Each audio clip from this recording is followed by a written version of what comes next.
Hola, ¿qué tal? Saludos. Bueno, después de una ausencia de varias semanas, creo que fueron 3 semanas, primero por vacaciones y viajes propios y después por vacaciones y viajes de mi querido Fernando Lozada, por fin, bueno, ya nos reencontramos contigo y con el público de economiafinanzas.net para hablar de lo más importante del periodo que está por terminar de esta semana. ¿Cómo estás, Fernando? Saludos, hombre. Alberto, un placer estar de regreso. ¿Cómo estás? Gracias. Bueno, yo creo que vamos a hablar acerca de, obviamente no todo lo que pasó en las últimas 3 semanas, pero yo creo que es una buena manera de empezar a tocar la situación macro, los números económicos a nivel mundial. Hace tiempo que no platicamos. De todos modos, en la última semana han salido de estos PIB de Europa. Ahora, déjame te pregunto, porque ustedes tienen sus propios números. The Economist acaba de sacar sus proyecciones para Europa y para el resto del mundo. The Economist dice que Europa va a estar en recesión en 0,6% o va a decrecer 0,6% este año. Pero yo aquí, Europa, ¿verdad? Pero no toda Europa está hecha igual, entonces no toda va a decrecer igual. Esto es así, como tú dijiste, esta semana salieron los números del PIB de toda la zona del euro. Y la realidad es que los números confirman la historia que ya veníamos describiendo aquí en tu show desde hace un tiempo. Es decir, eh, los números indican que para toda la zona euro el PIB se contrajo más o menos 0,2% trimestre contra trimestre. Esto cuando uno lo anualiza, te da un decrecimiento de alrededor de un punto. Uh-huh. Total, eh, entero. Wow.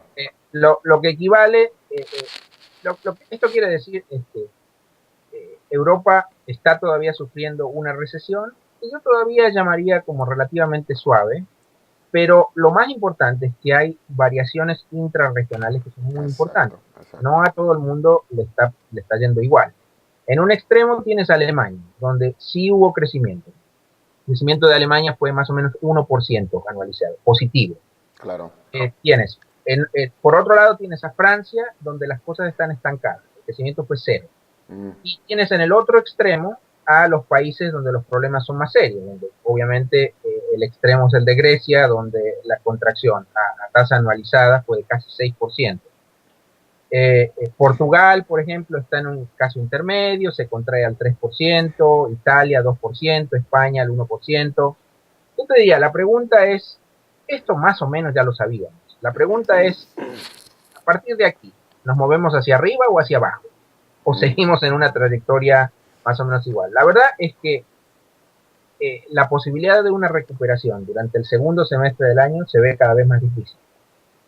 Yo te diría que hasta en Alemania ya se están viendo los primeros signos, las primeras señales de debilidad. Los números de los últimos 2 meses fueron flojitos. Así que Alemania en términos relativos, ¿qué porcentaje es de la economía total de la zona euro? yo creo que es cerca del 40%. Ok. Es la más Si, importante. si le quitáramos ese Eh, si le quitáramos ese crecimiento de 1% que compone Alemania, la recesión en Europa sería severa, Obviamente la recesión sería mucho más profunda. ¿no es cierto? Alemania, en menor medida Irlanda, son los países que se están expandiendo. En todos los otros países hay una contracción del nivel de actividad.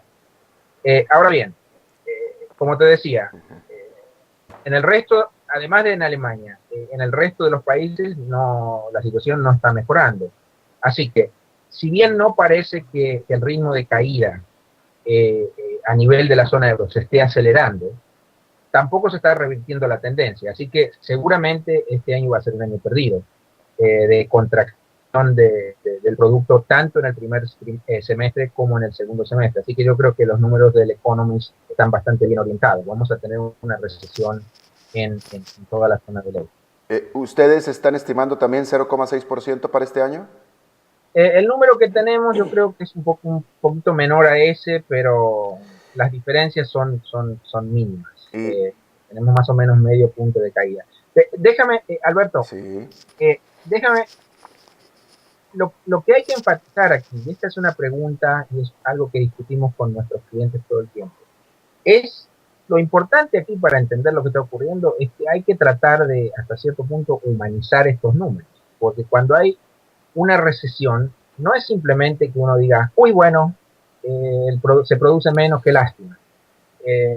Aquí hay consecuencias reales muy importantes que están por detrás de estos números. Cuando un país está en recesión, lo que tienes es un conjunto de fenómenos muy complicados. La tasa de desempleo aumenta, más gente pasa necesidades, diferentes negocios o industrias quiebran, portafolios de los bancos se deterioran, alguna gente tiene que dejar de contribuir a sus cuentas de ahorro para el retiro, así que sus últimos años se comprometen, no se pueden pagar en muchos casos los estudios de los niños de uno, es decir que cuando uno escucha que las recesiones prolongadas destruyen el tejido social de los países, esto es muy cierto, por eso es que una recesión prolongada es típicamente inaceptable desde el punto de vista social y político, y esto usualmente da lugar a cambios de gobierno, cambios de régimen, algo tiene que pasar.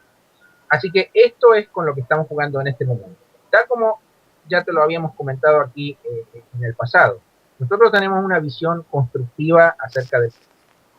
Pero está claro que los tiempos se están acelerando, así que en las próximas semanas vamos a tener que ver algún tipo de medidas concretas. En agosto, usualmente las cosas se mueven a ritmo lento, mucha gente de vacaciones, una serie de motivos, pero yo creo que a partir de septiembre vamos a tener que ver una aceleración en la toma de decisiones en Europa. ¿Te atreves a hablar, ya que estamos en agosto, te atreves a dar un estimado, un porcentaje? ¿Qué posibilidades ves tú de que el 2013 sea un año también de recesión para Europa? Yo creo que la probabilidad es menor del 50%. Okay. Porque, de nuevo, nuestro escenario base es que durante la segunda mitad de este año sí se van a tomar medidas importantes, sobre todo por parte del Banco Central Europeo y de los vehículos financieros especiales que se han creado en Europa. Lo que no quiere decir que todos los países de Europa van a crecer en el 2013. Absolutamente no. Hay algunos países en Europa que probablemente todavía sigan sufriendo. ¿España? Probablemente. España, Grecia, los países donde la situación fiscal es más comprometida y aún con paquetes de ayuda importantes van a tener que ajustarse el cinturón. Claro. Bueno, venimos de este lado del charco. Estados Unidos, también hubo números económicos. Bueno, yo te diría que en Estados Unidos la situación sigue siendo más esperanzadora, sigue siendo mejor que en Europa. Esta economía no crece mucho, pero por lo menos crece. Es decir, que nos seguimos moviendo en la dirección correcta. ¿Estados Unidos está mejor que Alemania? Estados Unidos definitivamente está mejor que Alemania. O sea que está muy bien. O sea, es que, oye, en tierra de ciegos el tuerto es rey. Mira, yo me resisto a decir que estamos mucho mejor, estamos menos mal. Bueno, por eso digo, en tierra de ciegos el tuerto es rey. Los números más recientes de actividad comercial minorista en Estados Unidos muestran que el consumidor definitivamente todavía está vivo. Hubo crecimiento anualizado de más del 4% en julio. La otra evidencia de que el consumo todavía tiene cierto vigor es que la inflación se ha acelerado un poquito. Los últimos números de construcciones residenciales han sido bastante buenos. Y como consecuencia de todo esto, lo que hemos visto es que el rendimiento del bono de 10 años se ha movido un poquito hacia arriba. Es decir, que lo que esto te refleja al final del día es que el mercado tiene menos temor de una recesión futura. Por eso es que los rendimientos se mueven hacia arriba. Así que yo te diría que esto sugiere que si bien es obvio que todavía hay desafíos muy importantes por delante, por lo menos esta estrategia de adoptar políticas monetarias y fiscales muy expansivas ha funcionado para evitar una recesión en Estados Unidos. De nuevo, de ninguna manera estamos en una situación súper fantástica. La marcha de la actividad económica, yo te diría, todavía es bastante frágil, pero sí parecería que el escenario más catastrófico se ha evitado. Y esto tiene un valor enorme. Por lo que te mencionaba antes, por las consecuencias de largo plazo que tiene un proceso recesivo. Claro. La otra cosa importante a destacar es que, teniendo en cuenta los últimos números de actividad económica, no parecería que la Fed vaya a estar en una situación de urgencia mayúscula para tener que implementar más relajamiento cuantitativo. Nosotros creemos que este famoso QE3, por el momento, por lo menos, no es la gran prioridad, a menos que tengamos alguna sorpresa muy desagradable durante las próximas 2 semanas. Yo creo que no va a haber QE3 ni en agosto ni en septiembre. y quizás tampoco durante el resto del año. Esta semana vamos a tener la minuta de la última reunión de la Fed. Ahí seguramente va a haber detalles adicionales acerca de los pasos futuros que va a seguir el señor Bernanke. El otro evento que yo creo va a acaparar la atención del mercado es la reunión de fin de mes en la conferencia de Jackson Hole, donde Bernanke seguramente va a tener que hacer una suerte de balance de dónde estamos. Claro. Y de qué medidas de política se necesitan en el futuro. Es interesante notar, por ejemplo, aquí en esta ciudad donde yo vivo, que es Atlanta, que es una ciudad muy empresarial, de muchas compañías, sede de compañías, fue una ciudad que se afectó mucho con la crisis del 2008. Y es interesante notar, Fernando, que en los últimos 4 meses estás empezando a ver un notable resurgimiento de la construcción. Ya empiezas a ver las plumas de construcción, las grúas, etcétera, que dejaron de verse durante como 2 o 3 años y ya está empezando en esta ciudad. Los números de construcciones residenciales, si bien a partir de niveles iniciales muy bajos, exacto. Calcula el crecimiento anualizado de los últimos números, los números son muy buenos, son de casi 20% año contra año. Es decir, que está claro que lo peor parece haber pasado. Así es. Ahora, la otra cosa a destacar aquí es que el gran desafío que tenemos por delante es que definitivamente se va a necesitar algún tipo de gran acuerdo fiscal aquí a partir de fines de este año, principios del año próximo, que ahora se llama el fiscal cliff, el precipicio fiscal. Claro. Esto es algo que definitivamente va a tener que negociarse inmediatamente después de las elecciones. Claro. Bien, ahora vámonos a América Latina, donde, bueno, ya nos dirás tú, pero tengo que hacer el comentario de que cada vez México se viene perfilando como la niña más bonita del barrio. Venía todo muy bien hasta que Estados Unidos nos derrotó en casa y nos dio alguno o dos de recordatorios de que no somos tan bonita la niña, pero ahí va. Pero después hasta ganaron la medalla olímpica. Bueno, pero justo después de haber ganado la medalla olímpica, los 2-3 días llegó Estados Unidos y nos dio 2 cachetadas en el Estadio Azteca.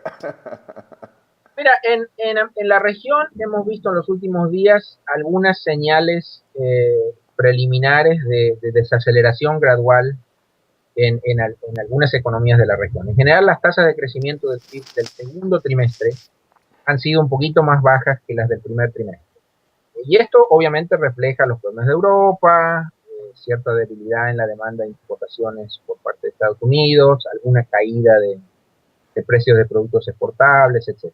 De todas maneras, la región, como tú mencionaste, sigue creciendo. Y en algunos casos a tasas bien altas. Por ejemplo, Perú creció al 6% durante la primera mitad del año. México a más del 4% durante la primera mitad del año, que para los estándares de México son números bien altos. Yo creo que estos números seguramente van a ser un poco más débiles durante la segunda mitad del año, y esto está dando lugar a que algunos bancos centrales, ya no solo Brasil, comiencen a adoptar políticas o por lo menos actitudes verbales que sugieren políticas monetarias más acomodativas. El caso reciente más importante ha sido el de Colombia. Banco de la República en Colombia redujo la tasa de referencia en un 1/4 de punto.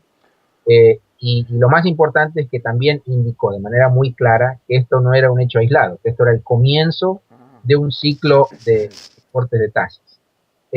No solo eso, además la tesorería salió a comprar dólares en Colombia. Es decir, que lo que las autoridades están diciendo claramente es que en un contexto de desaceleración lo que quieren es tener una política monetaria más relajada y una moneda un poco más depreciada.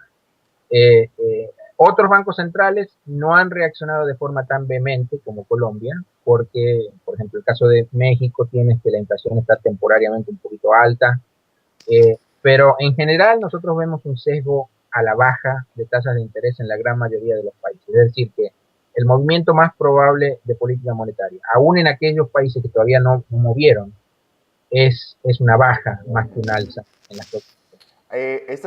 Justamente esta semana, Brasil, Dilma Rousseff anunció un macro paquete de estímulo económico para la economía del gigante del sur. Pregunta, ¿qué tan grave es la situación, es decir, en vista de este paquete que se requirió, y qué tan efectivo y grande va a ser este paquete para cumplir con el cometido de reanimar a la economía de Brasil?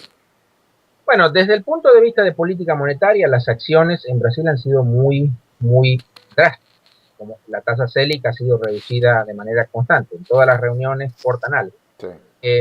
El punto aquí es que cuando las cosas todavía siguen flojas, a veces la política monetaria prueba ser no todo lo poderosa que las autoridades quieren. Entonces hay que complementar esto con medidas de incentivo de índole fiscal. Y eso es lo que el gobierno está haciendo en este momento. Yo creo que los números de Brasil no van a ser buenos durante este año. El crecimiento del PIB que nosotros estimamos es menor al 2%, y quizás bastante menor al 2%. Que para una economía como la de Brasil, esto indica que el PIB per cápita va a caer, porque el crecimiento de la población va a compensar Es el mayor. crecimiento. ¿Cuán efectivo es esto? Yo creo que la combinación de una política monetaria mucho más relajada, más programas de estímulo fiscal repetidos, porque este no es el primero, eventualmente van a dar lugar a que el crecimiento en Brasil se acelere eh, durante el año próximo. El año próximo seguramente Brasil va a crecer a una tasa que va a ser por lo menos el doble de la de este año. Que va a ser 2, que va a ser, o sea, estás hablando de muy poquito, pero va a ser un 2. Alrededor de 4. Oh, bueno, ok. Bien, bueno, pues Fernando Lozada del Deutsche Bank desde Nueva York, te agradezco muchísimo tu tiempo y tu regreso de nuevo aquí a economiafinanzas.net y espero verte la próxima semana. Un placer como siempre. Adiós, Gracias, Alberto. suerte.